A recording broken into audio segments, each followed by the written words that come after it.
Bismillah wa salatu wa salam ala rasulillah wa ala alihi wa ashabihi ajma'in. Amma ba'd. Mes très chers frères et mes très chères sœurs en islam, c'est un plaisir pour moi de vous présenter aujourd'hui un nouveau sujet traitant de notre religion. En effet, j'ai le plaisir d'aborder avec vous en ce jour la thématique suivante qui est la nécessité de la sunna. La sunna, donc la tradition prophétique, est certes d'une place capitale certes une place qui est très importante en islam. En effet, il fait partie des gens ou du caractère des gens de la sunna et du consensus, le fait de suivre au mieux les enseignements du prophète et de ses compagnons. Ainsi, le prophète sallallahu a évoqué, a dit dans un hadith très connu: suivez ma sunna et celle des bien guidés après moi, cramponnez-vous-y en mordant à celle-ci avec vos molaires. Prenez garde aux innovations dans la religion, car toute innovation est hérésie et toute hérésie est égarement. Il fait aussi partie donc, des principes des gens de la sunna et du consensus, le fait de croire et de savoir, donc avec fermeté, que la meilleure des paroles est certes la parole d'Allah, le Tout-Puissant, et que la meilleure des voies est celle qui a été tracée par le messager sallallahu alayhi wa sallam.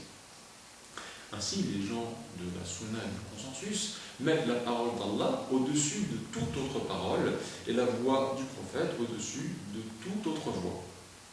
Puisque cette voie, donc la voie qui a été tracée par notre prophète sallallahu alayhi wa sallam, est celle qui conduit à la droiture et à la lumière, et qui, de manière ultime, conduit au paradis.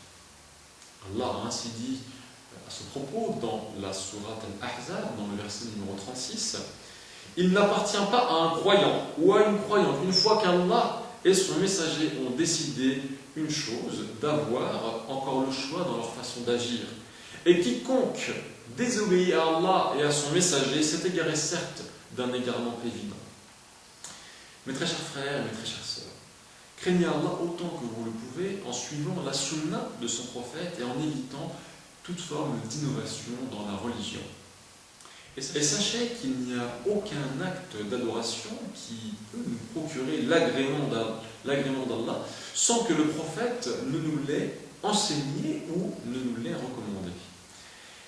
Et il n'y a également aucune chose qui puisse attirer le dur châtiment d'Allah sans que le prophète ne nous ait mis en garde contre ces choses et ne nous l'ait interdit. En outre, chers fidèles, sachez que l'innovation dans la religion fait certes partie des choses qu'il a rigoureusement interdites. Ainsi, le prophète sallallahu alayhi wa sallam a dit dans un hadith rapporté par Muslim: « Je vous ai laissé deux choses. Si vous vous y accrochez fermement, vous ne serez jamais égarés.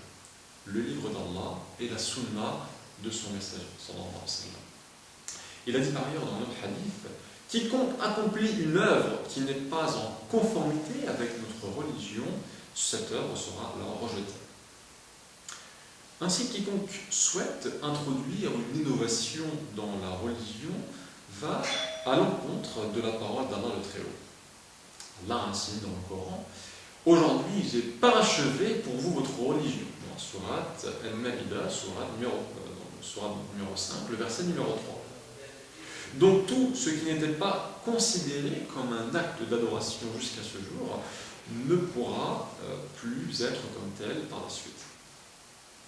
Chers fidèles, sachez que dans le monde qui nous entoure, nous sommes tous témoins de multiples pratiques qui n'ont pas de fondement dans la religion et que celles-ci peuvent donc se refléter dans les paroles des individus, dans leurs actes et dans leurs croyances. De ce fait, il y a certains individus qui ont comme croyance que l'islam peut se vivre en fonction de deux dimensions. La première dimension concerne la dimension qui touche au commun des mortels, c'est-à-dire que ce dernier serait tenu de respecter toutes les règles de l'islam. Il se doit donc de suivre les textes à la lettre et éviter toute transgression des lois établies par la religion. Et puis nous trouvons une deuxième dimension qui serait celle réservée à une élite, une soi-disant élite, qui prétendrait donc qu'il lui est permis de commettre certains interdits, étant donné qu'ils seraient parvenus, selon eux, à un tel niveau de foi qu'ils seraient exemptés de l'accomplissement de certains actes cultuels. Une telle conception est bien entendu erronée et n'a pas sa place dans la religion. En vérité, tout ce qui est contraire à la législation, que ce soit qu'il s'agisse d'une croyance ou bien d'un acte cultuel que l'on puisse mettre en pratique, constitue en vérité de la mécréance pure. Chers croyants, ce que tout musulman doit faire dans sa vie de tous les jours consiste à jauger, à apprécier les actes des gens en fonction du livre d'Allah et de la sunna de son messager. Ainsi, tout ce qui apparaîtra comme étant en contradiction avec ces deux piliers devra être rejeté. Et il n'y a certes pas de chemin qui soit valable et acceptable, qui puisse nous sauver du châtiment d'Allah et nous mener au paradis, si ce n'est la voie du messager, sallallahu alayhi wa sallam. Il est clair qu'aucune créature ne peut obtenir l'agrément d'Allah et son paradis, si ce n'est en s'attachant au livre d'Allah et à la tradition de notre prophète Mohammed. Ainsi, quiconque ne croit pas aux propos du messager et ne suit pas ses prescriptions ne peut pas être considéré comme un croyant. Et à plus forte raison, comme un wali, c'est-à-dire un être rapproché, bien-aimé d'Allah.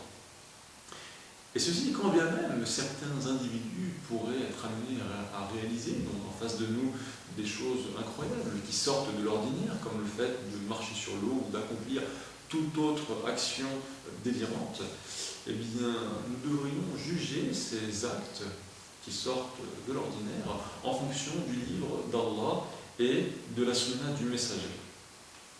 Et savoir que tout individu qui prétendrait pouvoir accomplir de tels actes, quand bien même il irait à l'encontre des commandements du livre d'Allah et de la sunna de son messager, nous devrions donc savoir que de tels individus sont certes sur une voie qui n'est pas la voie de droiture.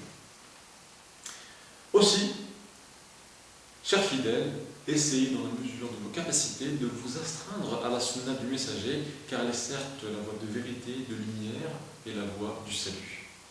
Ibn Taymiyyah a ainsi dit que la sunna est comme le bateau du prophète sallallahu alayhi wa sallam, et que ceux qui ont embarqué donc ce bateau ont certes été sauvés, tandis que ceux qui se sont abstenus d'embarquer, donc de monter dans ce bateau, ont certes péri.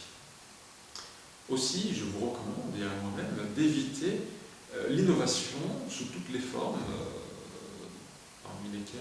sous lesquelles elle pourrait se présenter à nous, car l'innovation est certes une source d'égarement.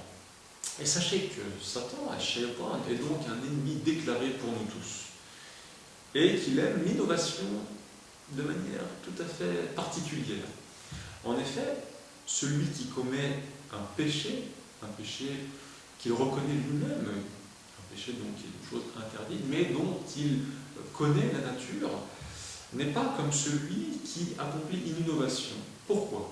Car celui qui commet un péché qui lui est familier et qu'il connaît peut s'en repentir ou peut demander le pardon à Allah pour ce péché, puisqu'il sait qu'il s'agit d'un péché. En revanche, une personne commettant une innovation ne connaît pas justement la nature proscrite et interdite de celle-ci et ne voit donc pas ou ne ressent donc pas le besoin de se repentir à Allah, puisque le shaitan lui a embelli cette innovation au point qu'il l'aperçoit comme étant une bonne action qui lui permet de se rapprocher d'Allah. Allah a ainsi dit au sujet de ces individus qui accomplissent des œuvres en pensant faire le bien dans cette vie et qui finalement ne trouveront rien comme récompense en au-delà.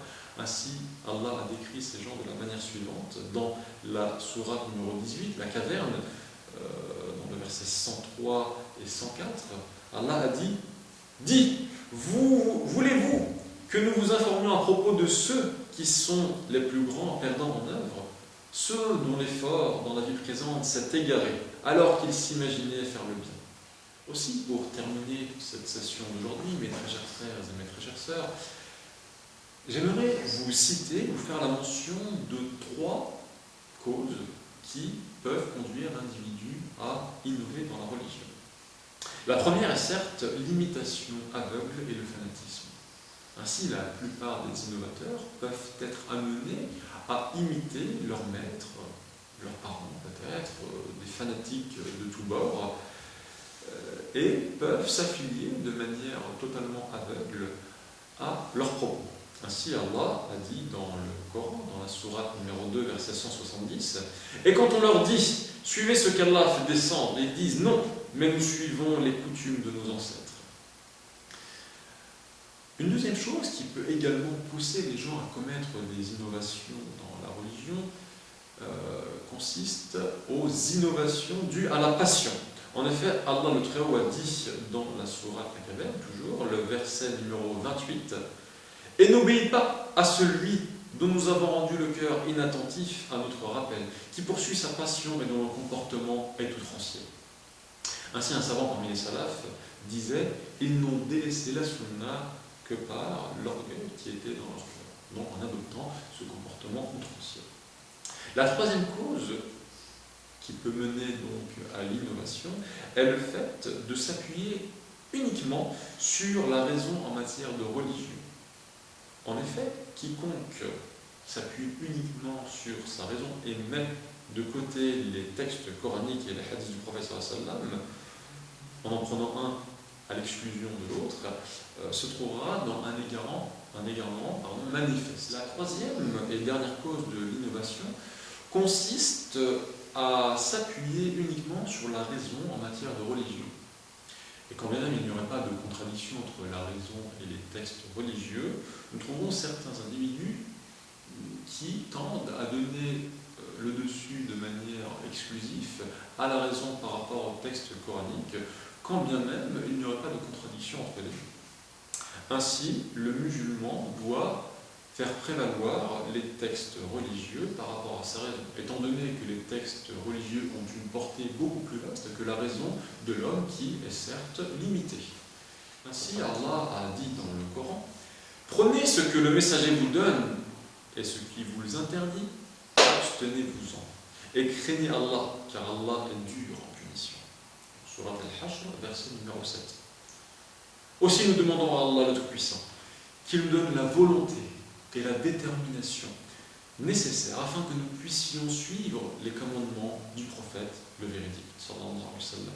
Et nous demandons à Allah qu'il fasse en sorte que tous les hommes prennent conscience de l'importance de suivre et de mettre en application la sunna dans leur vie. Et nous demandons à Allah qu'il nous donne la possibilité de mettre en pratique cette sunna dans notre vie de tous les jours et qu'il nous raffermisse sur ce sentier. Et notre dernière parole sera de demander au Tout-Puissant qu'il fasse descendre sur son messager, sur sa famille, ses compagnons et sur tous ceux qui les ont suivis jusqu'au jour du jugement dernier. Amen. Aussi, nous demandons à Allah le Tout-Puissant qu'il nous donne la volonté et la détermination nécessaires afin que nous puissions suivre le prophète, qui est donc notre modèle, le prophète véridique, sallallahu alayhi wa sallam, dans nos paroles et dans nos actions. Nous demandons à Allah qu'il nous raffermisse dans ce sentier et qu'il nous permette d'appliquer ces traditions prophétiques dans nos vies de tous les jours.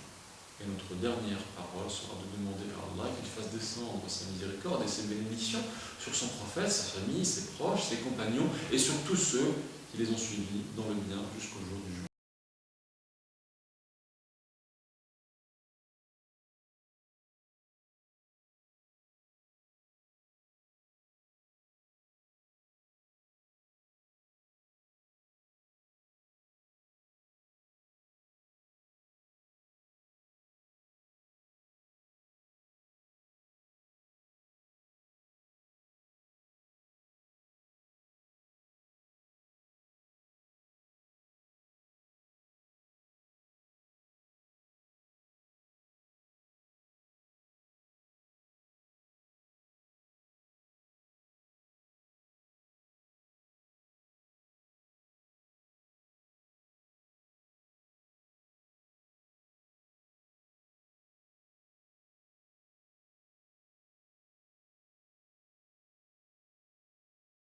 Mm-hmm.